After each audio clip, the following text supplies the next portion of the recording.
शांति। अव्यक्ति परिवार में आपका स्वागत है। आज है दिन 33, अव्यक्ति वरदान। अभी हम महीने 33 से सुनेंगे। सभी को ओम शांति। जब अपना पुरुषार्थ पर अटेंशन है कि देखिए आज बाबा क्या वरदान देते हैं, तो मैंने आज देखा सवेरे कि जिस प्रकार के वरदान की जरूरत होती है आज के दिन के लिए, जो जरूरत है वही मुरली में वरदान आता है। और आप पढ़ने के बाद, सुनने के बाद उस वरदान को यूज करना शुरू करो तो आपको एकदम याद भी रहेगा और आपको ऐसा लगा कि ये तो राइट वरदान है, मुझे इसी की जरूरत थी। वरदान का मतलब ही नहीं कि कुछ मिल गया, परंतु वरदान हो जाएगा जो बाबा कहते हैं वो करने से लाइफ में। जैसे बाबा ने कहा ना, डबल ब्लेसिंग, पर आपको क्या करना है, बैलेंस रखना है याद और सेवा का। ऐसे कोई भी वरदान, जैसे आज का वरदान है तो मिल गया, मतलब मुझे सवेरे पढ़ लिया, पर फिर मैंने देखा कि कुछ ऐसे संकल्प थे जिनका समाधान चाहिए था, उसके लिए शक्ति की जरूरत थी। तो बाबा ने जो युक्ति बताई कि परिवर्तन की शक्ति, ये बड़ा सूक्ष्म परिवर्तन है अंदर में, जैसे बाहर का भी परिवर्तन होता है ना। आज का वरदान बहुत सूक्ष्म है। तो बाबा कह रहे हैं परिवर्तन शक्ति के द्वारा सर्व की शुक्रिया के पात्र बनने वाले, सर्व की शुक्रिया के पात्र बनने वाले विघ्न जीत भाव। तो बाबा ध्यान खिंचवा रहे हैं कि विघ्न कैसे आते हैं अंदर में, या दूसरे की तरफ कोई ऐसी भावना है तो उसके दिल से आपके प्रति ब्लेसिंग नहीं निकल रही, शुक्रिया नहीं निकल रहा है, वो भी एक विघ्न बन जाता है ना। इसलिए बाबा कहता है सबको सुख दो, सबके प्रति शुभकामनाएं रखो। और कोई कोई विशेष आत्माएं होती हैं, उनसे आपका जो आप उनसे चाहते थे वैसा व्यवहार नहीं मिला, या कभी किसी की जो कमजोरी है उसकी तरफ ध्यान चला जाता है। तो आज बाबा उसको परिवर्तन कैसे करें। यदि आपका कोई अपकार करे, कोई बात कह दी ऐसी जो राइट नहीं है या हमें राइट नहीं लगी, अपकार कर दिया, तो आप एक सेकंड में अपकार को उपकार में परिवर्तन कर दो।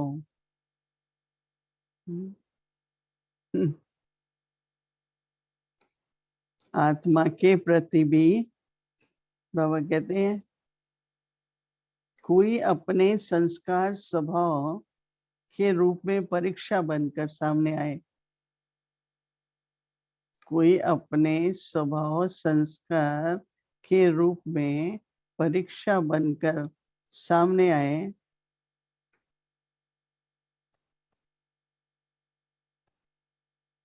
तो आप एक ही स्मृति से ऐसी आत्मा के प्रति भी, एक ही स्मृति से ऐसी आत्मा के प्रति भी रहम दिल के श्रेष्ठ संस्कार स्वभाव धारण कर लो।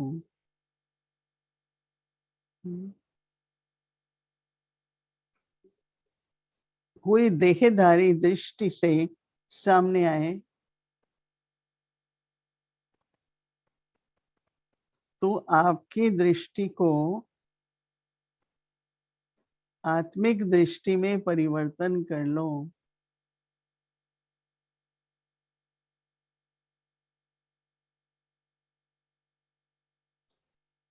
ऐसे परिवर्तन करने की युक्ति आ जाए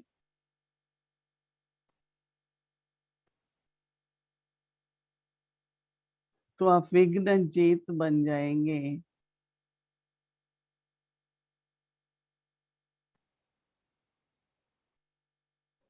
और फिर संपर्क में आने वाली सर्व आत्माएं आपका शुक्रिया मनाएंगे।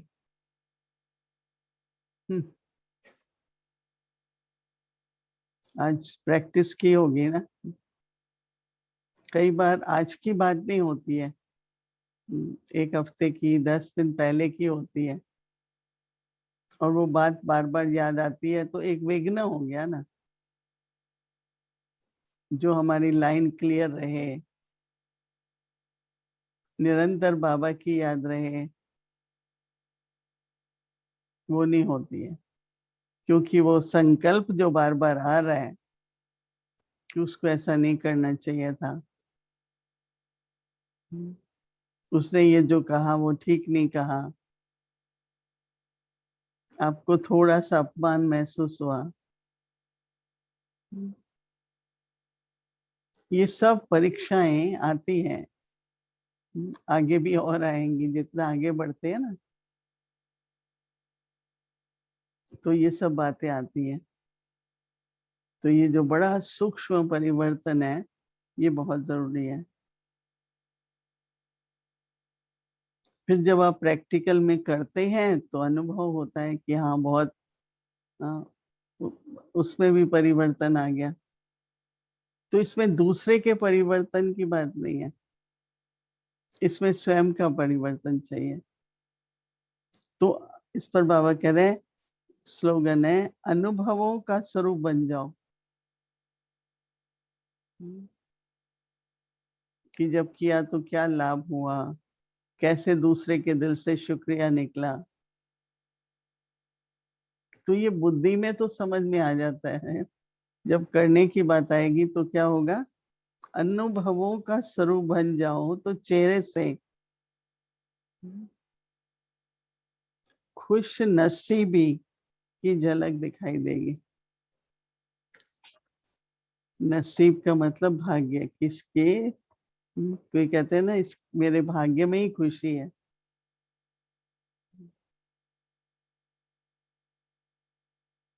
तो आप समझो कोई ऐसी बात आपके मन में आती है,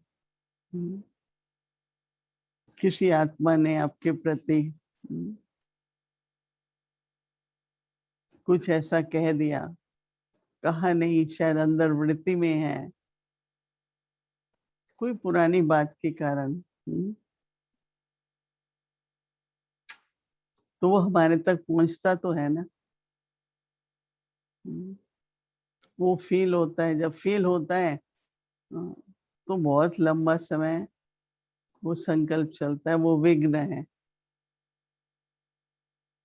एक स्थूल विघ्न होते हैं, अभी वो तो पार कर लिए। दूसरे सूक्ष्म विघ्न होते हैं जो हमारी याद को निरंतर नहीं होने देते, और जो मुझे स्वभाव संस्कार के हिसाब किताब है वो भी चुकतू करना, वो भी तो बहुत जरूरी है ना। वो सूक्ष्म हिसाब किताब है जो हमको आगे नहीं बढ़ने देंगे, निरंतर स्थिति नहीं होगी। तो मुझे तो ये बहुत अच्छा लगा ब्लेसिंग। और इसी तरह आज होमवर्क में भी था ना कि साइलेंस, उसका भी मेरे को बहुत अच्छा अनुभव रहा दिन भर। साइलेंस का मतलब नहीं कि सोचना नहीं, पर कोई भी व्यर्थ संकल्प ना आए। कई बार हम सोचते हैं संकल्प व्यर्थ नहीं है, लेकिन जरूरत भी नहीं है जरूरी इस बात के बारे में इस समय सोचना। और कई बार कुछ हिसाब किताब के कारण वो संकल्प शुरू हो जाते हैं सवेरे से। तो जब याद आता है आज तो साइलेंस करनी है तो बहुत अच्छा है। तो अपने को बार बार याद, अब मुझे तो आज साइलेंस करनी है। तो मुझे आज ये लगा कि वरदान चाहे होमवर्क जो हमें मिलता है उसकी आज के दिन के लिए ही आवश्यकता है, वैसा ही मिलता है। पता नहीं आप में से कुछ लोगों ने अनुभव किया हो, पर मेरा तो दोनों बातों के लिए अनुभव रहा। कल भी देखेंगे बाबा क्या वरदान देते हैं और क्या हमारा होमवर्क है लवलीन के हिसाब से। आप सबको ऐसा लगा कि आज के दिन के लिए ये जरूर थे वरदान? किसने ये रियलाइज किया? हाथ खड़ा करो जिसने किया कि यार ये तो बात बाबा जो कह रहे हैं ना मुझे करनी है। क्योंकि बात 2 हफ्ते पहले की होगी, 1 महीने पहले की होती है, पर इमर्ज हो जाते हैं ना संकल्प। और उस आत्मा के बारे में जो हमारी भावनाएं हैं, जो हमारा कई बार ट्रस्ट टूट जाता है, थोड़ी निराशा हो जाती है कि हमने नहीं सोचा था ये व्यक्ति इस तरह से कहेगा या करेगा या सोचेगा। तो जैसे ही हो परिवर्तन करना है, एक की स्मृति से।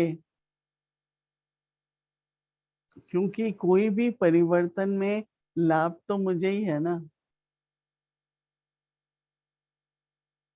ये तो नहीं देखेंगे ना कि मेरे परिवर्तन से किस किस को लाभ हो रहा है। होगा तो सबको ही, तभी तो उनके दिल से शुक्रिया निकलेगा ना। लेकिन हम इसलिए नहीं परिवर्तन हो रहे कि दूसरे परिवर्तन हो।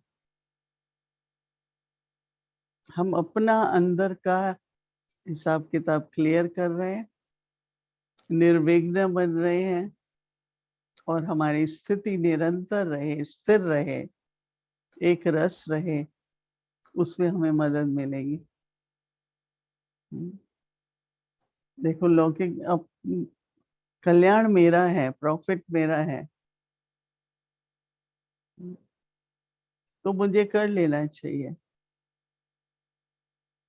और जब दूसरों को वो वाइब्रेशंस मिलेगी तो उनके दिल से शुक्रिया निकलेगा। रियली ये अनुभव करने की बात है। मैं तो दिन में कई बार देखा कि बहुत इम्पोर्टेंट है आजकल के लिए, क्योंकि आजकल सब कुछ सूक्ष्म है ना। कभी भी कोई भी पुरानी फीलिंग इमर्ज हो जाए, मुझे कैसे परिवर्तन करनी है उसको। कई बार इमर्ज होती है, फिर हम वर्णन भी करते हैं और हमारी स्थिति पर भी जरूर असर तो आता ही है ना। तो इसलिए आज का वरदान होमवर्क मुझे तो ऐसा लगा कि बहुत यूजफुल रहे। तो इसलिए वो रोज ऐसा अनुभव ऐसा होगा जरूर और हमें उससे बहुत बहुत प्राप्ति होगी और हमारी स्थिति निर्विघ्न बनेगी। ओम शांति।